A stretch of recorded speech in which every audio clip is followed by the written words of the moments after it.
Welcome back to Creator Coffee Hour. My name is Mahmood, and this week I sat down with young entrepreneurs and Wilfrid Laurier BBA grads Lauren Desouza and Ian Saunders. They both have similar journeys, starting agencies early on in university as their first endeavor into the entrepreneurial world, with Ian co-founding a creative agency called Trident and Lauren launching Triangle Consulting, a sales consulting agency. They were then selected as two of the 36 best Canadian student founders by Next Canada to take part in the 2020 cohort of Next36, where they were provided with the resources and learnings to launch their respective ventures, Social Lab and Ace Interview Prep. Today, we talk about what they've learned from taking part in one of the most prestigious entrepreneurship initiatives in the country, how to effectively manage some of the most essential processes in a new venture, such as going through the ideation process, finding the right co-founder for you, and having the difficult conversations such as discussing equity split with partners. If you've enjoyed the content that we've been creating at Creator Coffee Hour, make sure to hit the follow button if you're listening to this on Spotify, or please rate and leave a review on Apple Podcasts if you're listening through there. And if you haven't already, subscribe to our direct feed on Substack to receive these episodes before anyone else through the link in our Instagram bio. Now, let's get into it.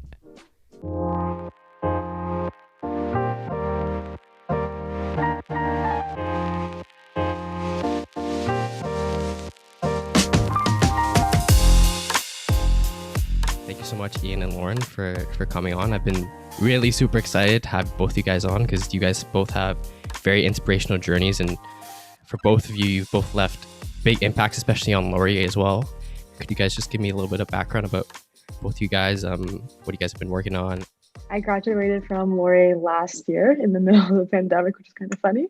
And since then, I've been working on ACE full time, which I'm sure we'll get into what the whole thing is about the business and stuff. So I won't go into too much detail right now. But I actually had started the business in January of last year, so before the whole pandemic hit, and still working on it. So literally that's just been my entire life. And outside of the business, I like to focus a lot more on my mindset, spending time with my family and friends and my boyfriend, and just trying to find a balance between work and life and all that kind of stuff. So finding a good balance even in the pandemic. So that's a little bit about myself. Yeah, so for me, I also graduated BBA. I'm not technically graduated yet because I forgot to apply to graduate, but I finished my courses last year. So I'm graduating in April.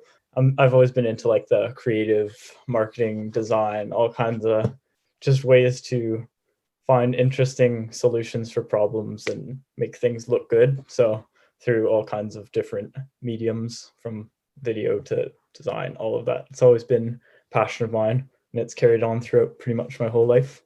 You guys have both worked on various ventures, both throughout school and now obviously outside of school. But I kind of want to take a step back and kind of look at kind of the beginning, going into Laurier, going into university in the first place. One, I'm kind of wondering, like, what was your mindset first entering university in terms of, career paths and considering entrepreneurship, as well as like why specifically going to what was going to business? Was that because you wanted to do something within entrepreneurship, or was it because, you just thought business was open and that was something you wanted to kind of pursue? You weren't sure. Yeah, for sure. So for me, I'd definitely say it was the former on that, and that I kind of just settled for something that I knew would be open and kind of allow me to explore different options and figure out what I wanted to do. I was very set on like going into university for architecture.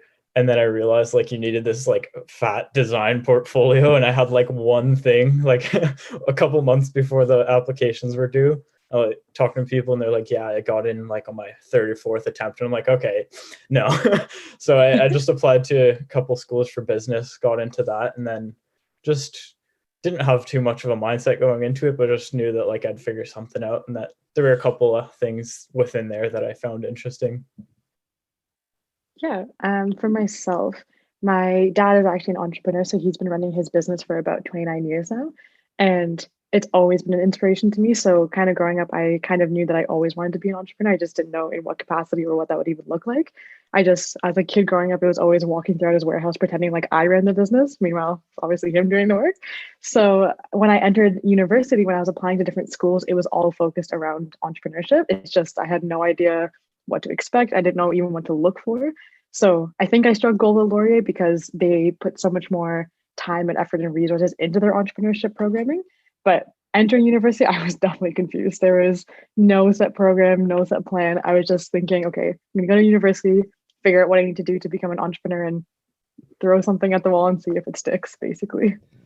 So I'm curious with that then. So why, like, did you think you needed a business degree to pursue entrepreneurship? Like, is that kind of how you thought of it? I think that's the only thing I knew, to be honest.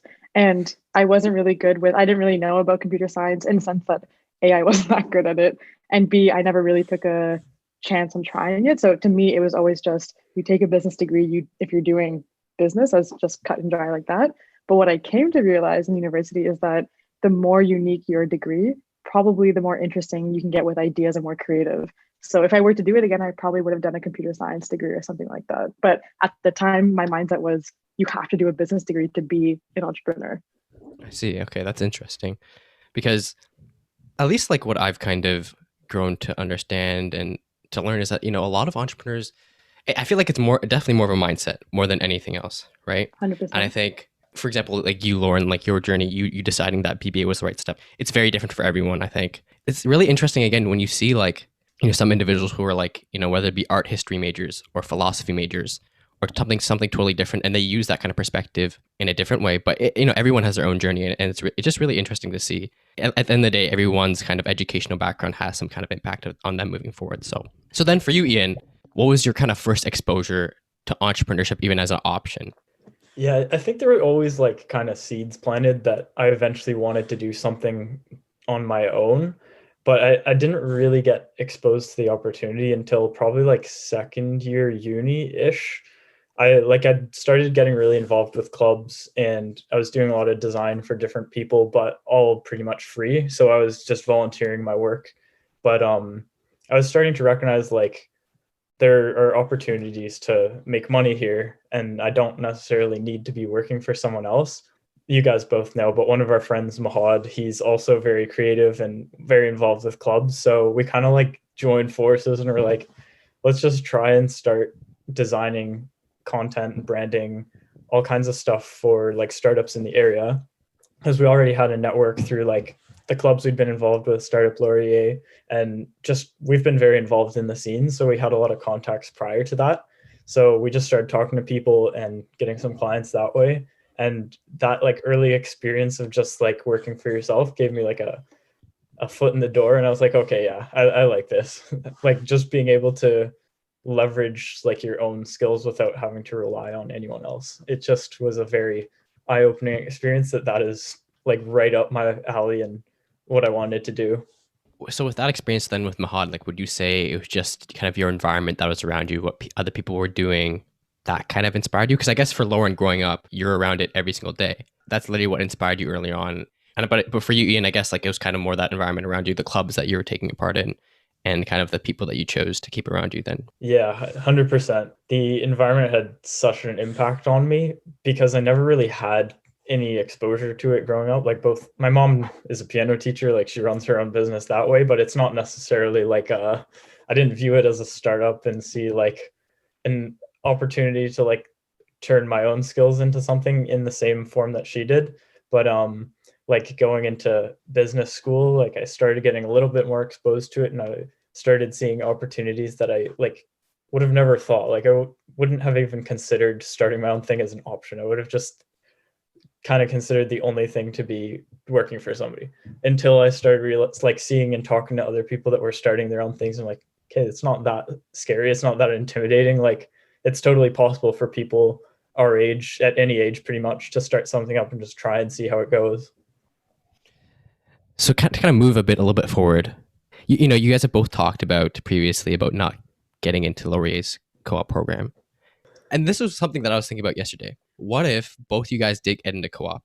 Do you think that you might not have become entrepreneurs? Like what, I feel like there's that possibility that you might have experienced something else and then you would have felt relaxed, and that's what you kind of set yourself into the future to moving towards. So I feel like, kind of reflecting on that retrospectively, like what do you guys both think? Like what do you guys think of that? Personally, I think that I eventually would have circled back to entrepreneurship one way or another, in that like I would have probably worked for a couple companies, like liked certain parts of it, but saw like opportunities elsewhere. But I think it would have taken me quite a bit longer, and maybe like there is a potential that I got into like a comfortable loop where it's like a job that I enjoy enough that I don't really feel a desire to like go out and do too much more. Whereas not getting it kind of like pushed me, like it gave me like a kick in the back, like, okay, like you've got to work extra hard to like prove yourself and like create something great out of this opportunity. And I do think it pushed me further than I would have been pushed had I just got into co-op and then probably ended up at like a marketing co-op for like a big company and just kind of got like a comfortable lifestyle that way. So I think there are pros and cons to it, but in retrospect, I think that I probably would have circled back to it just at a later point. Yeah, I think I would say the same thing actually, just because when I was reflecting on it towards the end of university, I was thinking about the fact that I don't think that I would have done Next36 if I had gotten into co-op, just because at the time of not getting into co-op, I had something to prove to myself and the people around me. For the fact that I didn't get in, I was like, you know what, I'm smart, I can do what I need to do, I need to prove something. But I had got a job that summer after at a software company in Kitchener as a salesperson to build that essential skill as an entrepreneur, but all these things were geared around becoming an entrepreneur. So the fact that I didn't have a job to go to at these co-ops, I was trying to push myself to start something earlier, do something right away because I had something to prove. But I actually don't think I would have done Next36 if I was in co-op. I mean, obviously things could be different if I did, but I now am super appreciative of the fact that I didn't get into the co-op program actually. Because even for myself, being in co-op, obviously, I think co-op is great, and that's one of the reasons why I did go to Laurier. But I think who you guys are now and the journeys that you've got kind of created and the stuff you're doing now, I kind of wonder if you would have ever done that. And like even like you said, Lauren, with Next36, because even looking at myself and even this podcast, for example, I feel like it took a lot more out of me because I was kind of in a different mindset, a different mentality. Like when you're working at a business, at an industry, I feel like it's not like they kind of like make you think a certain way. Again, we go back to the environment that you're around, right? And like what you said, Ian, in the environment that you're around, the people that you talk to on an everyday basis, what they're working on versus what kind of situation you guys were both kind of in. So Lauren, you being around Startup Laurier every single day, working alongside other startups in the Waterloo area, like you would have saw that on a more of a day-to-day basis versus me, who worked in co-ops, who work with people who work that 9 to 5. Again, it's that environment and the mindset you have around yourself, but the reflection you guys both have on that is really interesting. So like moving into Next36, it's obviously an amazing program that you guys both got to take part in and learn so much. And obviously it's unfortunate that COVID kind of bumped in and, totally changed the whole landscape of it. But, if you had to choose one key lesson or skill that you learned in the Next36 process, whether it be about entrepreneurship or even like your mindset, your journey, just personal development, what would that be? And if you didn't have Next36, how do you think you would have coped without it?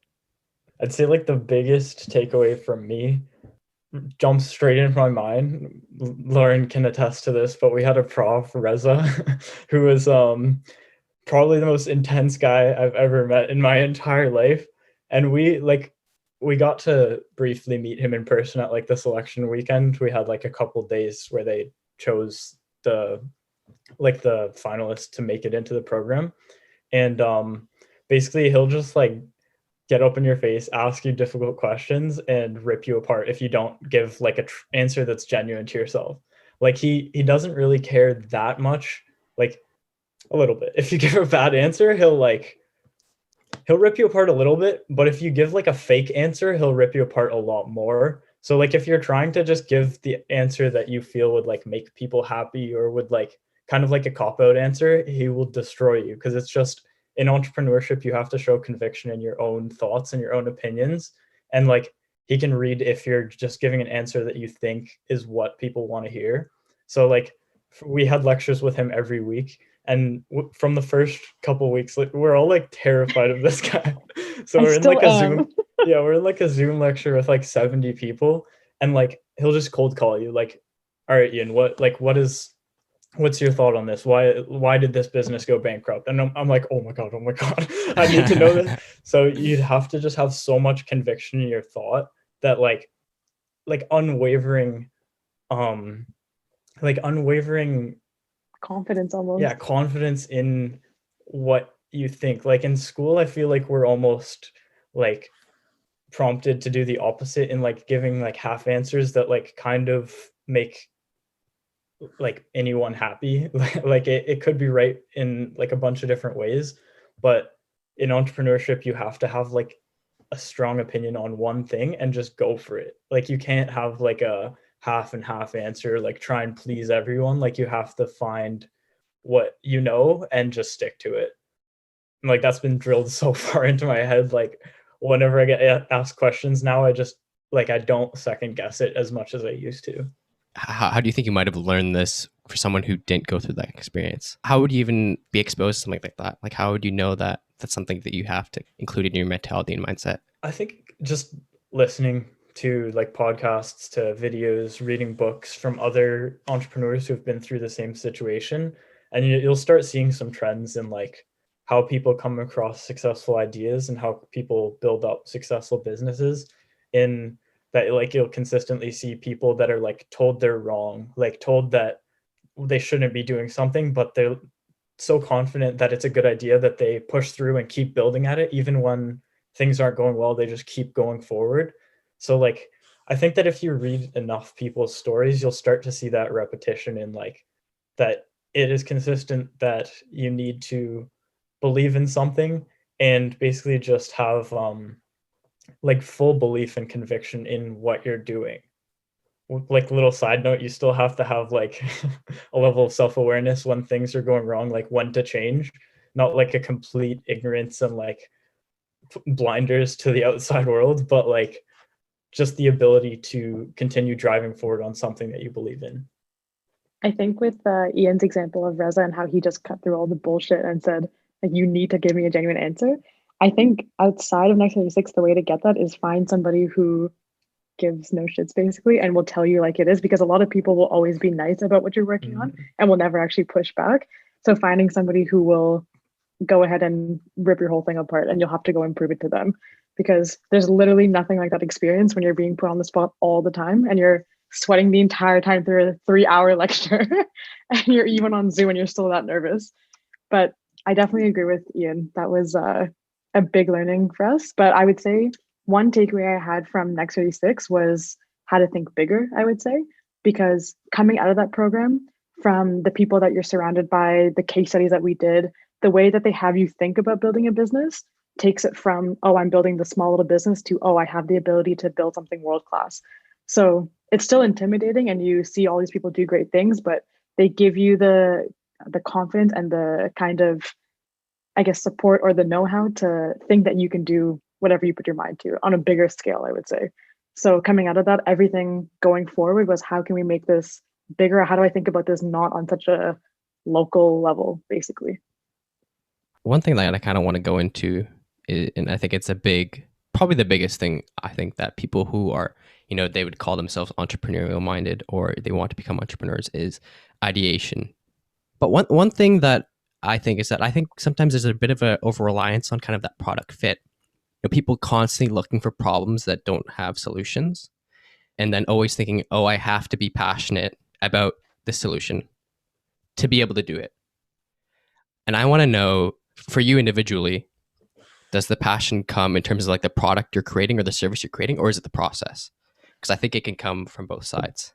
No, that's a good question. And I actually think depending on the source or what kind of news or what kind of environment you put yourself in to learn about these things, it can be swayed in so many different directions. Where I also have a huge problem where there's all this startup content about how you have to work 21 hours a day, you should never be sleeping, you should always be hustle, grind, all that, all the freaking jargon words.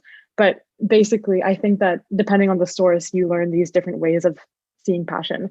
One thing that I saw, especially in the last year, is there's different types of founder market fit or product market fit or passion in certain areas for the problem and solution. In every single person's case, it's different. So I think what's important, though, is not falling in love with the solution so much that you can't actually change it. So for myself specifically with ACE, it's all about the problem and what we can do with it. So where can this problem take us? How do we fix the problem? How do we dive deeper into the problem? How do we find out more about the problem? And I'm definitely in love with the solution, but if we had to change a bunch of it, we'd be able to, because we're more in love with the problem than we are the solution. I just think that everyone is kind of individualized in this process, since every single story you'll read is going to be different. I mean, there's obviously patterns where passion shows up in different areas. It's just, I think people romanticize certain aspects of it and try to make that the be all end all. But I think that everyone starts a business for their own reason, right? Like even Ian and myself, we started Social Lab and Ace for two completely different reasons. And we took two different paths and two different things. It's completely different, even though we had actually quite similar paths before that of Laurier, then doing the RBC program, then doing Next36 and everything pretty similar up until that point. But I think everyone shows passion in different ways and it comes out in different ways as well. So I think where success happens is if your passion pays off, where you're able to be aware and knowing what's going on around you, but have enough passion that you can push forward with whatever you're working on. Yeah, I think I might take that a little different direction. I agree with 100% everything Lauren said.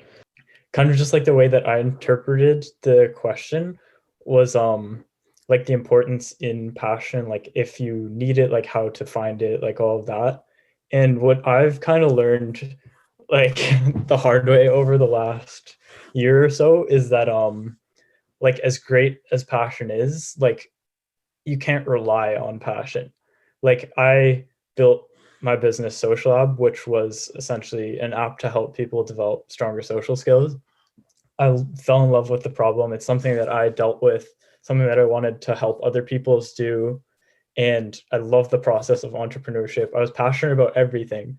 And that kept me going like ridiculous hours every day for probably almost a year straight, like barely any breaks, working through everything, like 100% burning on solely passion, pretty much. Like I just wanted to like change the world, do all these cool things.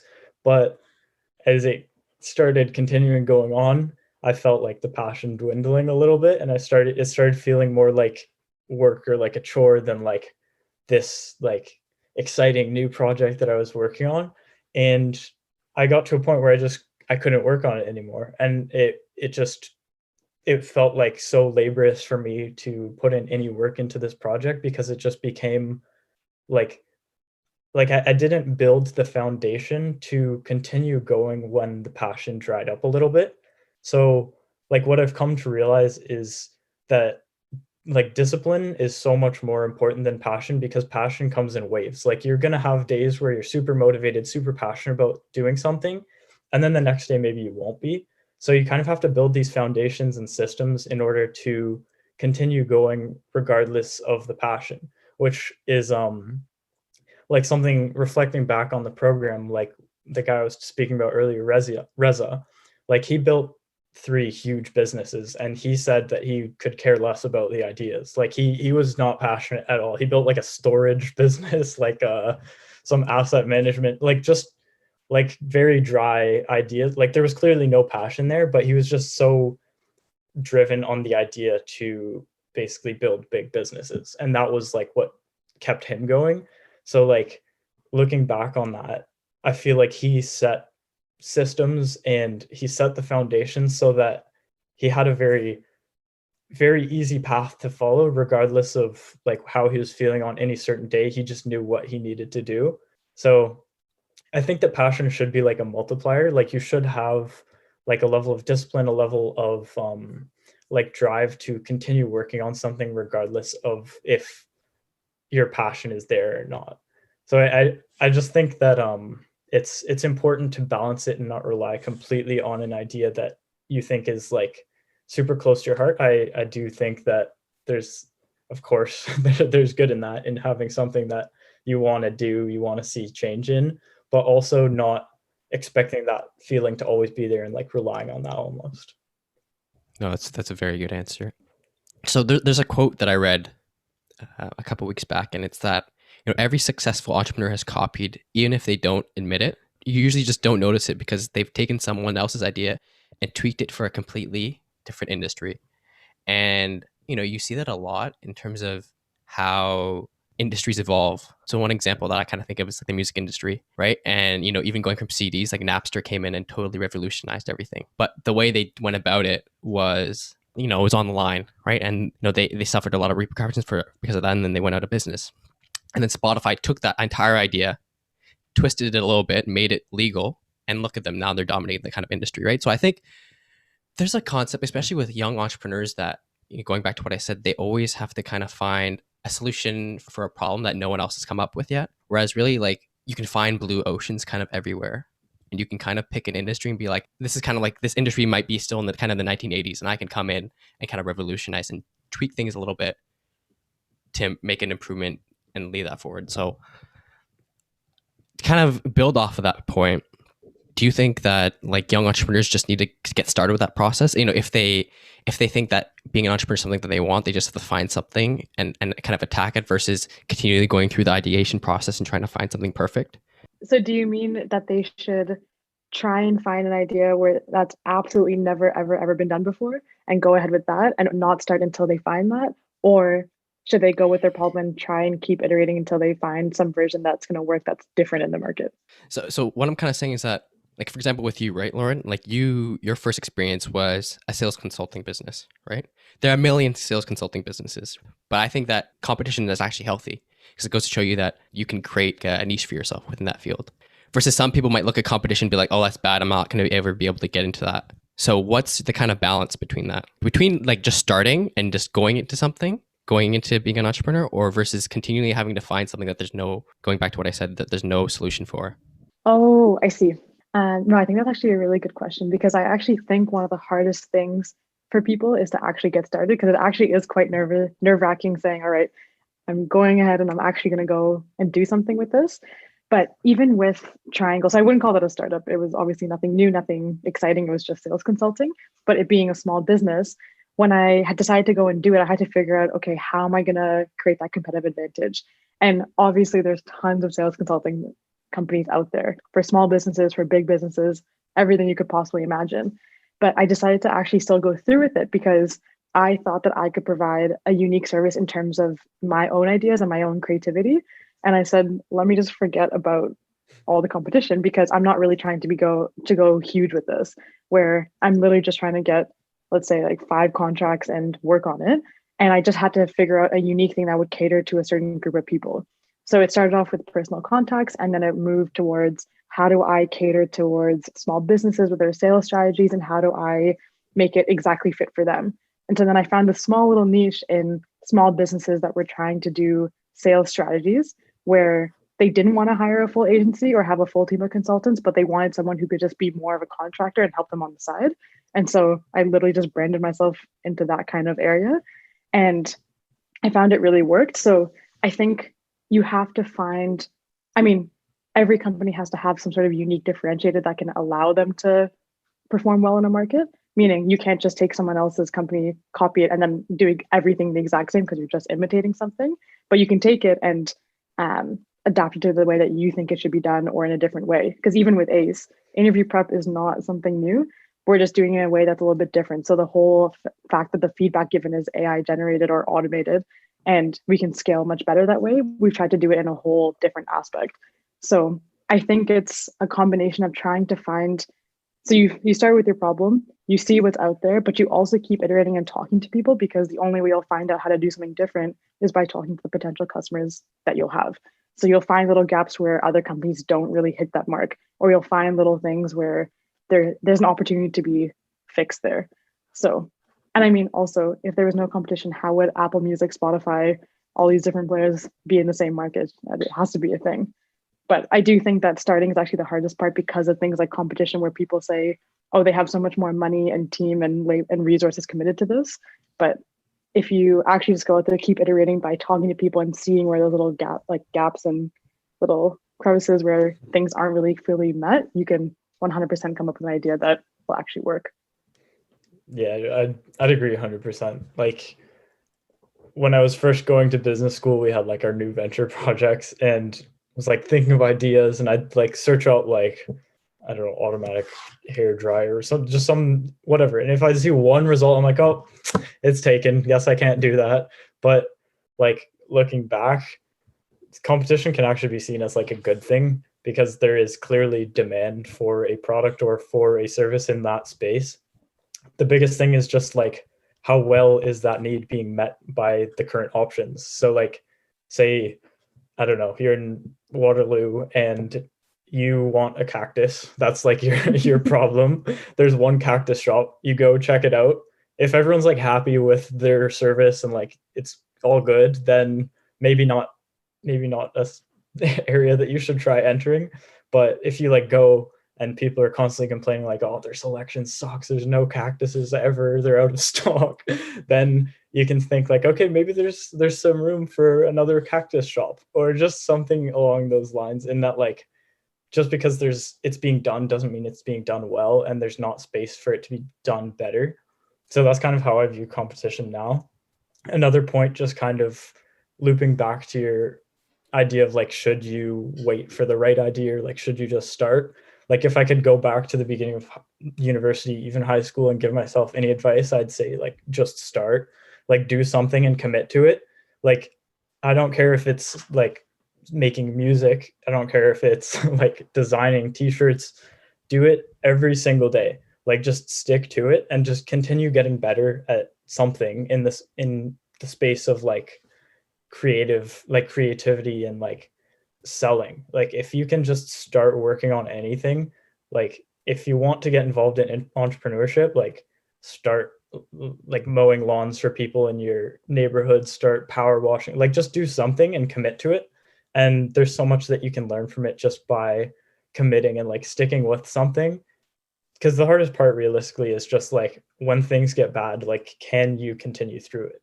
Because that happens pretty much every day in entrepreneurship, as we can probably both attest to. Like, there's going to be so many bumps in the road. So it's just kind of like figuring out something and just recognizing that you're improving every day. So even if it's just like design, like continue, like really any profession can like benefit from this advice. Is just like, for 30 minutes, just set aside a little bit of time every single day to work on something and just commit to it. Like, committing is the hardest part, because I feel like everyone is to some extent perfectionist. Like, I suffer from it a lot myself. I'm always like, oh, like once I get like the perfect design, I'll release it and I'll start releasing every single day. But like, realistically, everyone's bad at the start. So just start, like, just start putting something out and then build on it and keep getting better and better.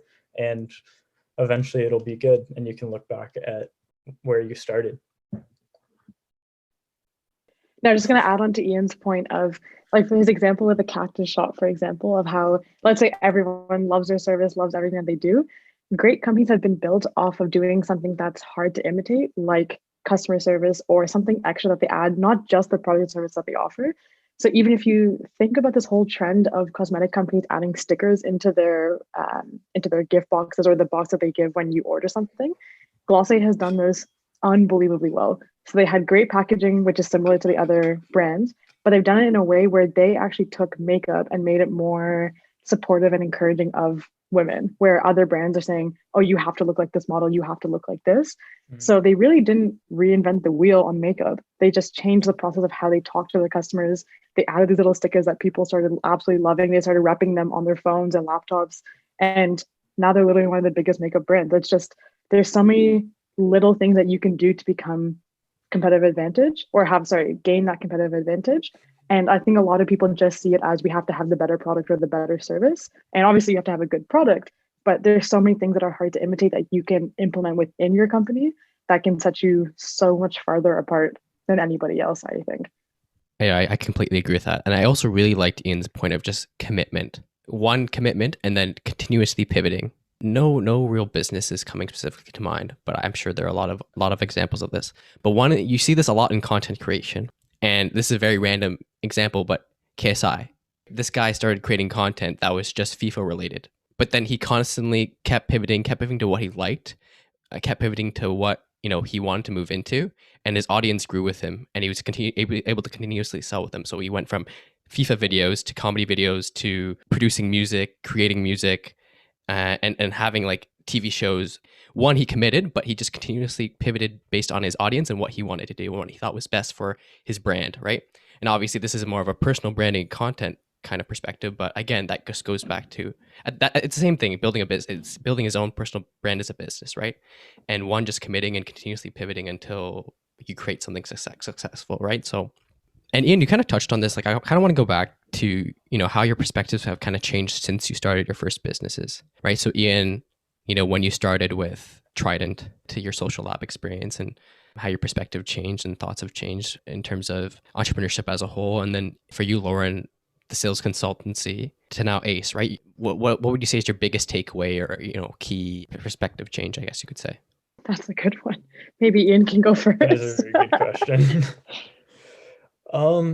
So like I was kind of touching on before about the whole like idea of creating like a perfect product and like being completely satisfied with everything you put out.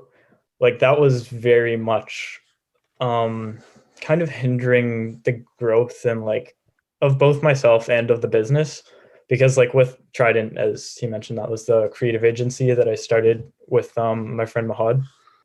I very much had this mindset that everything had to be done like to the same level as like a professional like media production or like a professional content creation agency that has like people working for it that have been doing this for 10 years, 20 years, that like realistically I shouldn't have set my sights on that, because like we're obviously selling like a $60 product versus a $600 product, yet I had this idea that we had to be as good if not better. And like because I had this idea in my head, like I was just constantly spending way more time like trying to make every little thing perfect versus just making something that I was happy with and kind of just pushing it out and then looking for more people to talk to, or like shutting down opportunities because I'd be like, oh, like I don't think we could take that on, that's too much, like we couldn't like satisfy this company. Whereas if I had just like thought of it more as like a stepping stone and constantly just do your best, put it out, continue, just turn it over, even if it's not your best work, like do your best for that person and just continue rolling the stone. And also like scale. So I'd say like the two things are like thinking in scale and thinking not in absolute perfection, but in like the best that you can do in that moment. So like for scale, like at the time I would think just like, okay, I'll make a design, then we'll find a new client, then I'll make a design, then I'll find a new client. We didn't really think of any ways to like optimize that process or create a product that could help numerous people at scale. But like through Next36, through all these experiences, I've realized that like there's always going to be ways to like optimize your processes and create a product that is catered to so many more people. So I think that if I could have started working on a product earlier on that could potentially reach tons of people, and then like marketing that to a small number of people at the start, but then potentially scaling it from there, like that would have been a better experience and would have been much easier to continue on with than like just a small creative agency. So just like those 2 points, just thinking in scale and thinking in like incremental improvement. Like don't expect yourself to be a 10 out of 10 when you just start. Like it's going to be a work in progress. So Ian basically took the words out of my mouth. That's exactly what I was going to say in terms of the whole scale aspect. Because when I had started Triangle, I was literally the exact same way, where I would take on a project and wait to finish that one and then work on the next one. And then I actually ended up taking 2 projects at the same time because that's how the contracts kind of ended up overlapping a little bit. But I definitely saw it as like, I'm doing it, nobody else is, and I don't have the money to bring on more team members, more sales consultants, that kind of stuff. And I definitely didn't even think like, where could this possibly go? At the time, it was literally just, let me just try starting something, let's see what happens. And then things definitely changed when I started Ace, because it was much more, okay, this is what we're working on right now, but where can this company go in 5 years, 10 years, something like that? Like, what's the potential that this idea could have? And something I actually learned a lot during my sales consulting time that has still translated over to right now is not over promising and under delivering. So with the sales consulting, one thing I learned very clearly with my first client was over promising and not really charging the right amount for all the work that I was just about to be doing. And so definitely when you want to talk to a potential customer, you want to get them excited. You want them to absolutely love everything about your product. And then customers will always say, oh, but can you do this? And can you do that? And then does your product do this, that, whatever? And you have to manage expectations so that once they get the product, then they're even more delighted than you had expected them to be. And I definitely learned that with the sales consulting, because I ended up doing so much more work than I had initially planned for.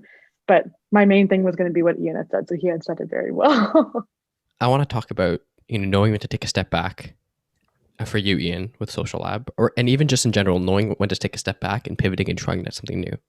So for Lauren, moving back and after trying Triangle, like moving on to Ace. So we'll start with you, Ian. Like, how did you kind of know that it was time for you to kind of take a step back and reevaluate and to kind of focus on other areas of development before moving back forward? Because I imagine that's a hard decision to make. Yeah, I think it was definitely a very difficult decision because it's kind of like throughout the summer it became, not even just the summer, throughout the year it became like my baby. Like I put so much time into this. It was like exactly what I wanted to do, and I still think there's so much potential there. But like one of the main learnings that I took away from this summer was the idea of like self-awareness and being like hyper aware of what you are what like where your strengths lie in a certain moment, and like recognizing when things need to change. And basically I felt almost wrapping up the program, we had the Next36 program from like May to end of September, end of August-ish, somewhere around that. And I kind of felt like by the end of it, I was just like dragging myself across the finish line. And I just hated that feeling of like just labored pushing through. So like I took a step back and kind of reflected on like what I was feeling, and like it was just burnout on like all kinds of levels. Like you can burn out on passion, you can burn out on just like workload, on like work-life balance, like just all kinds of things that I was neglecting throughout the time. And it just like it took its toll. Like I pushed through it at the start, but over time, like not committing enough time to sleep, not committing enough time to like spend time with friends and family, not committing enough time to just like take time off. Even it sounds dumb, but like you can't work 7 days a week. You just can't. You need to have balance. And like all these different things took their toll on me. So I was already feeling burnt out, and then like took a little bit of time to step back from it and try and figure out like if I should continue forward or if I should just take a little bit of time off. And like during that, I kind of felt that like I hired on some interns, and I didn't feel like I was quite at the level of like leadership and of like management that I wanted to be. So I wanted to get a little bit more experience in just different leadership positions and improve on my discipline. Like there was just a number of things that I was starting to like see list up, and I'm like, okay, like it probably doesn't make sense for me to try and work at all these same things while starting to build a business as well. So I thought like I'll take, I don't think of it as a step back really. I'll take like a step sideways and just like still continue working on these things, still continue building my skills and like working on something that I'm passionate about, but just in like a more controlled way, as opposed to like just going nonstop around the clock and like burning myself out like crazy in doing so, and then like revisiting it at a later point when I feel like I have a better understanding of like how I best work and how I can best lead other people and make the most of an opportunity in front of me. And that takes courage and strength to be able to even take that step back and develop the awareness and knowledge that, although this is your baby and you love all the work that you've done on it, it's more effective and it's better if you're looking at it from a future oriented perspective for you to focus on other things and then return to it. Like I think that takes a lot of really strength and courage. I think that's something that all kind of entrepreneurs have to be aware of and develop that understanding of, to know when to kind of push forward, but also when to know like there are other things that I kind of have to focus on in order to push forward for the best future of this business, if that makes sense. Yeah, I think there's kind of like not a taboo, I don't know the right word for it, but there's like Stigma, an assumption maybe? Yeah, like a stigma or like an assumption in entrepreneurship that like when things get tough, like just keep going, it doesn't matter how you're feeling, it doesn't matter like what your situation is, just keep pushing through it and eventually you'll be successful. But I think it isn't talked about enough that sometimes like it's not just binary, it's not a 0 or a 1. Like sometimes you are going to be in a situation where it is better to take like a slight step back, and that doesn't mean that it's a failure. That just means that you're aware of where you are, like where you're at and how you can best improve your situation. So like it's tough to come to that conclusion of like, okay, I need to like take a break from this. It's doing more harm than it's doing good at the moment. But it's important to realize that that is an option. Like, it's not just that you have to continue working at something for your entire life until it works. Like, sometimes you have to recognize when it's detrimental to like your health. Like, you have to recognize like this is destroying my life balance. Like, everything's out of whack. And then you can kind of just figure stuff out, get in better routines, and like you can always come back to it. It's not like a be all end all. And then Lauren, your perspective, I guess, is a bit different, but knowing when to pivot and when to move on to something new. Like, could you kind of talk about that from Triangle to Ace? So with Triangle, to be quite honest, it was kind of just a tester before starting something big, in my opinion. Because when I started Triangle, I knew it wasn't going to be something huge, and I wasn't even attempting to try something big. But then in my mind, the way I had kind of laid things out was I'm going to get into Next36, and then once I get into Next36, I'm going to start something that's actually a new idea, something interesting, something that can be very scalable, something that's going to be big. And even if I didn't get into Next36, that was kind of the plan, that coming out of university, start something big that's not just like a typical little sales consulting thing. But one thing that I learned about was in terms of knowing when to let go of something or change a little bit was actually with some of our target markets that we're working on right now, or target customers, sorry. Because when we had started out with Ace, because I was in the university setting, my typical go-to thing was let's sell to universities because that's what seemed the most right option. And a bunch of people told me, like, do not go after universities because it is so hard. It's so painful to get through all those levels of hierarchy, all the tape, all that kind of stuff. And I still decided, like, let me try and go forward with it. But obviously, it's very hard, especially in last year when a bunch of universities lost a bunch of funding and it was just a very tough time. And while I still think universities should be on a roadmap at some point, it was not a good starting point. And at one point last year, towards the end, which is around November, I realized that there's probably a better niche that we should tap into. And coming from that realization that getting no answers from universities, having a tough time trying to get in contact with them, like trying to pull my hair out to even get one conversation, that there was no interest there.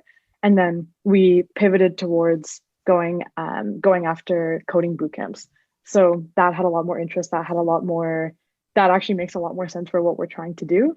But at the time with the universities, I was stuck on the idea because I got all this confirmation around me about how universities are a great place to target. And I thought it was a good idea. But the only people who weren't confirming that was a good idea was the universities themselves. And it took me a second to wake up to that.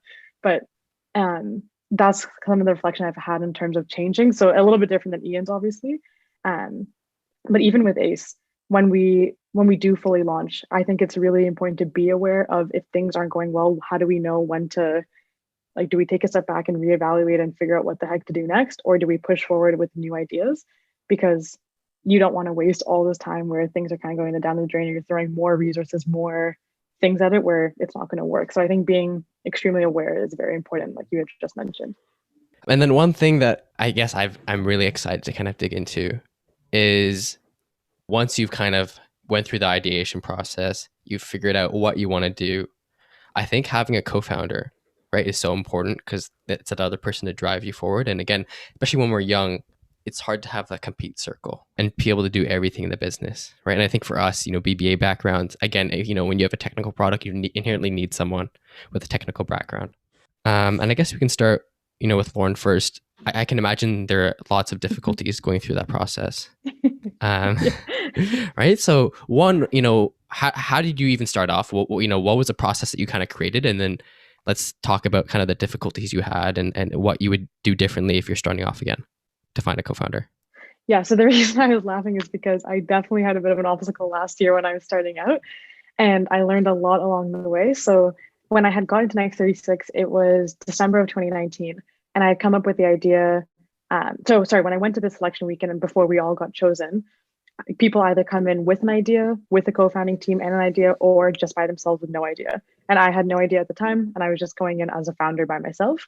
And you meet a bunch of people at that weekend. So me being scared of the fact that I was one of the only people who didn't have a co-founder, I pretty much found the first person that I talked to a couple times and said, let's work on something because we both find that we have interest in the same things.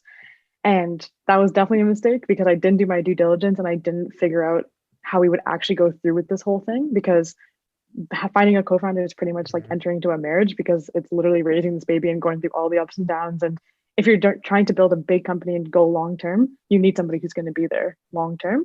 And so we started working together. All was fine and dandy. We came up with the idea. All was great.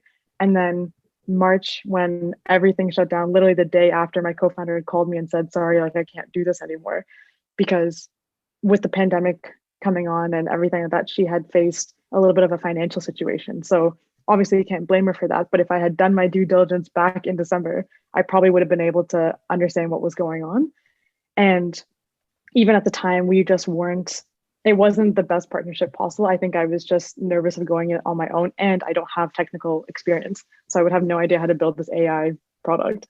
And so then I set out to find a new co-founder, because obviously I needed a technical co-founder. And I like the idea of having a co-founding team of people that are complementary to each other. And so in that process, it took me probably around 2 months at the end of it, because I went through a full lengthy process of putting all these little, you have to pretty much plant seeds everywhere and see where a tree grows. And you have to kind of pave a path to get to the right person. And when I was interviewing people, I think I interviewed not even that many, just because taking on a co-founder position is very different than just a typical full-time role. It's like pretty much a lifestyle change. And especially for how I was looking for people long-term. And I was asking people about their vision, their personal values, like every single thing about them, even going as far as asking about their financial situation to see if they're able to actually take on something like this, because you don't want someone to go bankrupt, obviously. And just in case ACE didn't work out, would you be okay? And so covering all these different difficult topics and then seeing, do they have the ability to build the product, all these different things. But I found it became my full-time job for that month and a half, because you just had to go to so many different, and also at the time it was in COVID, so there was no events to go to. I couldn't really meet anybody. It was very hard to choose somebody. And it was all in all a very interesting experience, but you have to understand if someone has the same view as you, but can go against you on what you think. So you want someone who's same on the fundamentals, but very different otherwise, because you don't want everyone to think the same way. You want people to think differently.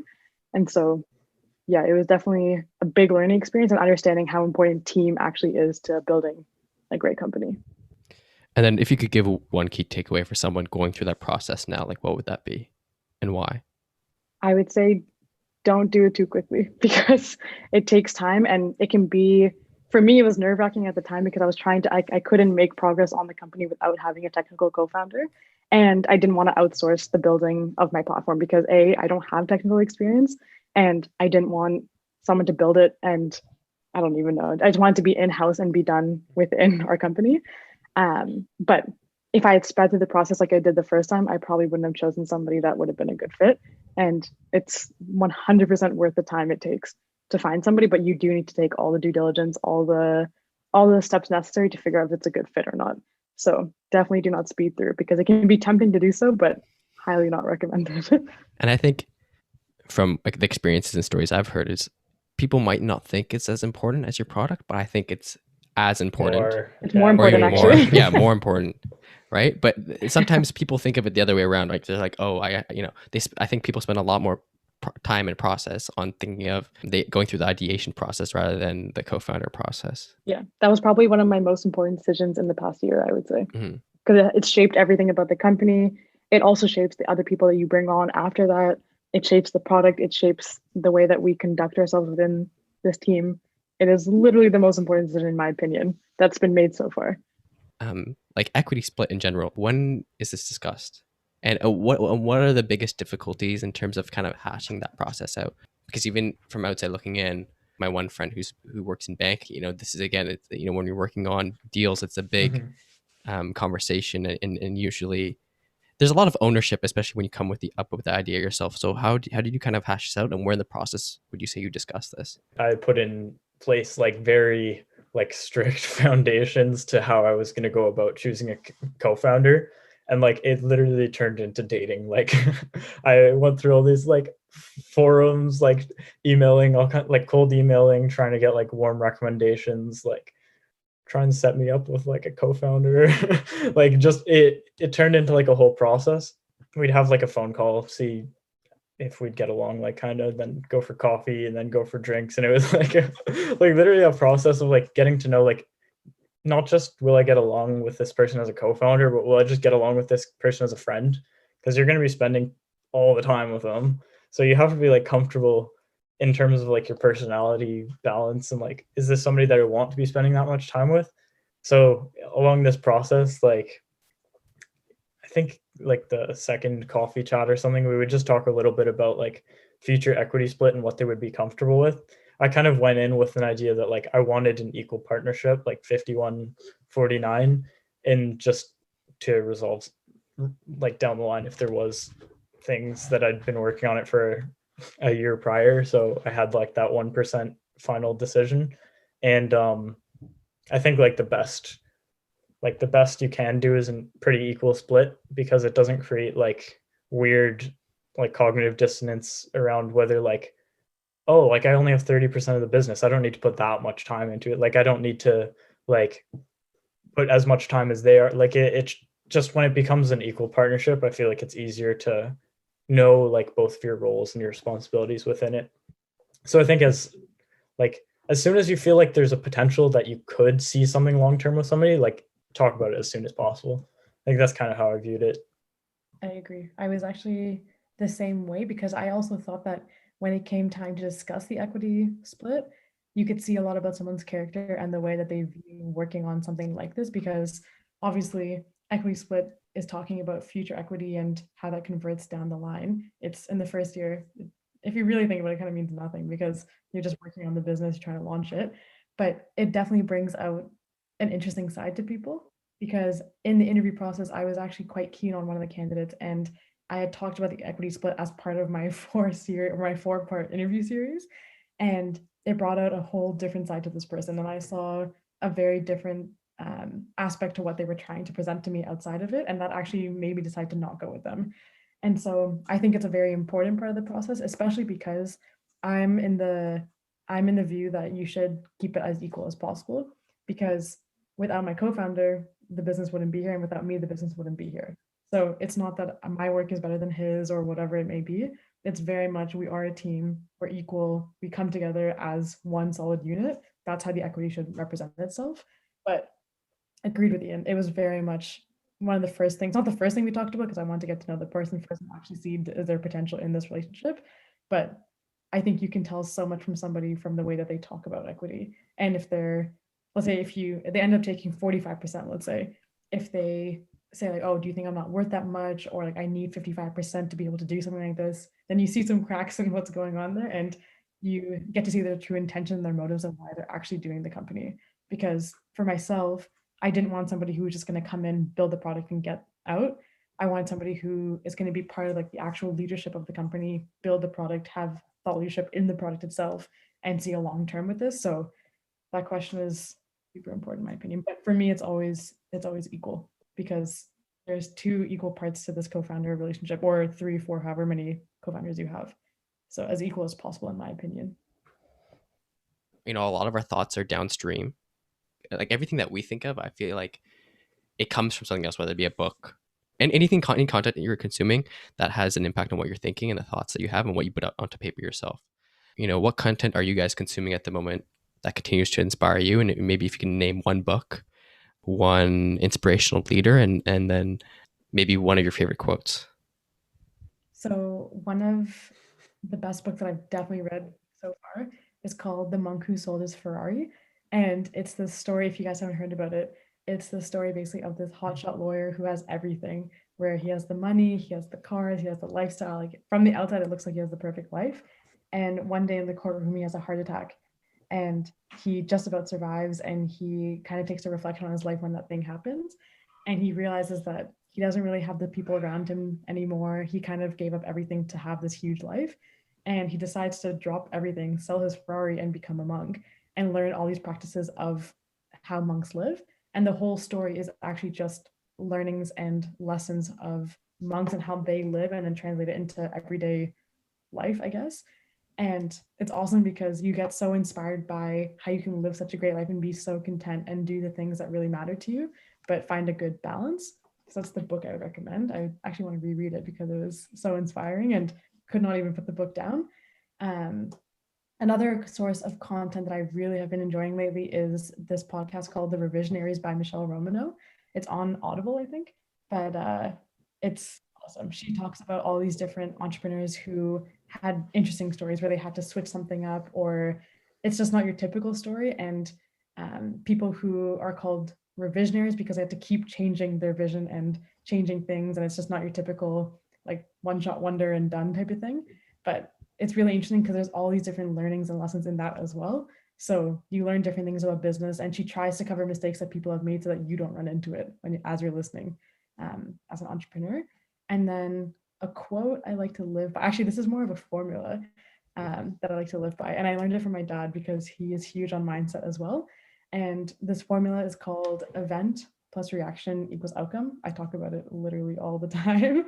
And Ian's probably laughing because I've probably told him multiple times at this point, but I love it a lot because I find it a very easy way to live life by, because it's basically saying that every event that happens, whether you cause it or not, it's happened, and your reaction determines the outcome. So if you have a really bad day, your reaction to that day determines your outcome, or if you have a positive reaction, you can turn it around. But it's basically viewing everything that happens to you as it's an opportunity for something, or it's kind of everything happens for a reason, as cliche as that also sounds. But it's based on the fact that things aren't happening to you, they're happening for you, and your reaction determines how that thing ends up in the end. So if you have a really bad morning, don't let it ruin the rest of your day. Like that can be its own event and its own outcome, but you can have a better rest of your day. So those are my 3 quick answers. In terms of books, I'd say probably literally the best book I've ever read in my life was called Factfulness. I forget the name, but Lauren is laughing because I lent it to her like a year ago and she probably still hasn't touched it. But but it essentially just like breaks down the biases of our mind. And I think especially in a time like now where things are just like weird and uncertain and there's a lot of negativity, it can be like a bright light in showing you that like the world is a good place. Like the world is a better place than it was 10 years ago.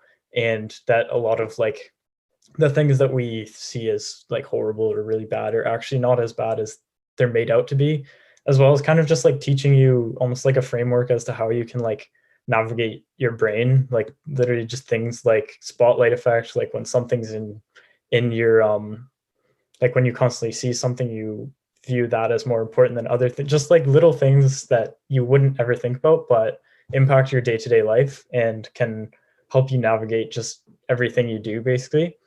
And kind of like for inspiration, a guy that I've recently been reading a lot is Naval.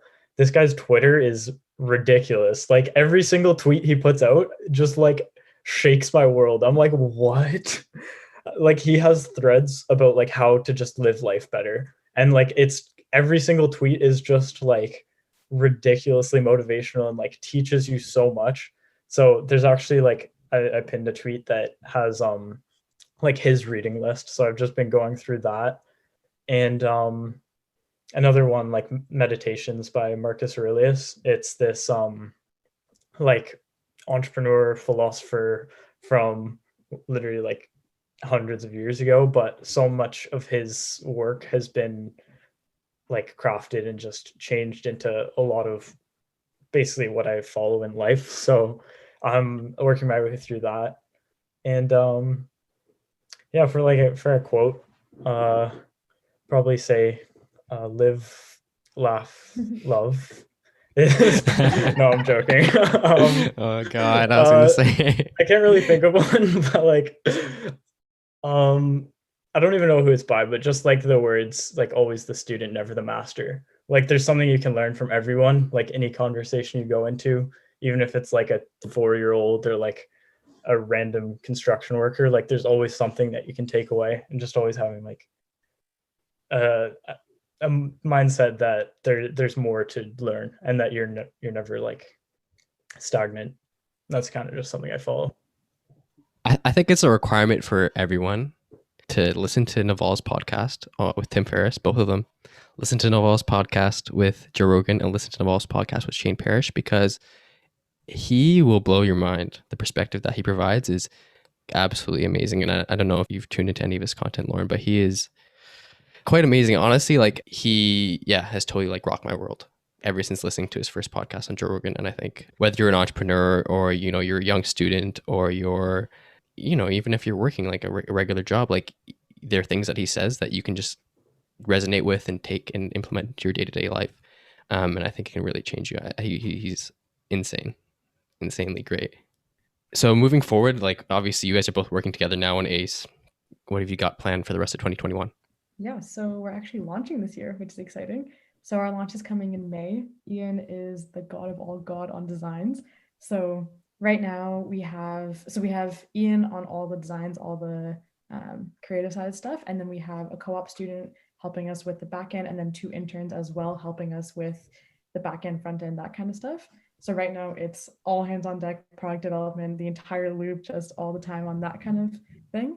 And then for the rest of 2021, it's literally launching and getting some customers, scaling, and trying to get the first year of actual operations going. So it's full blown and it's super exciting. And honestly, having Ian join the team has been such a blessing, because basically I design something, it's really, really ugly, and then he makes it beautiful. So if our product is a success, it's thanks to his nice designs. Are there any like specific examples that you'd say each of your different expertise and skills have helped you kind of work together? I think that's one thing right there that you just said, but is there any other specific examples you could say? I would say a lot on the ideation process, because a lot of what we do is we talk about user experience and how they're going to go through the user flow. And I found out it's actually a lot harder than it looks. And I have a lot of respect for well-built platforms now, because it's actually quite tough. But Ian and I will do a lot of brainstorming on how does someone go through the platform? What will they experience on each frame type of thing? Ian had taught me about how you want to focus on one single action on a frame, whereas a lot of platforms will do 13 different buttons where you have no idea where to go. So my comment on that would be ideation, kind of going through that user flow time and time again, and putting our 2 brains towards it so that we can see a couple different perspectives, especially because when you're designing a frame, you get so into the nitty-gritty that you don't actually think about it for a little bit. And then when you take a step back and have somebody else look at it and say, why is that there? That makes no sense. I wouldn't even think about clicking that. Yeah, it makes it a lot I think just like our dynamic, because we've like known each other, worked for so long. I feel like whenever we like put our brains together and try and come up with ideas, like whether it's for marketing or for design or user flow, like UX, like we always just like there's that like in sync that like we come up with good ideas quickly because we kind of just like understand how the other person thinks. I don't know, it's cool. Thanks for listening to this week's episode of Creator Coffee Hour. If you've enjoyed listening to Ian and Lauren's experiences, they're active on most social media platforms, and I've included their social links in the show notes. Make sure to follow us on Instagram at Creator Coffee Hour for weekly updates and some awesome content. To receive our episodes before anyone else, subscribe to our Substack through the link in our Instagram bio, where you can subscribe to the direct email feed. Thanks again for listening. See you all next week.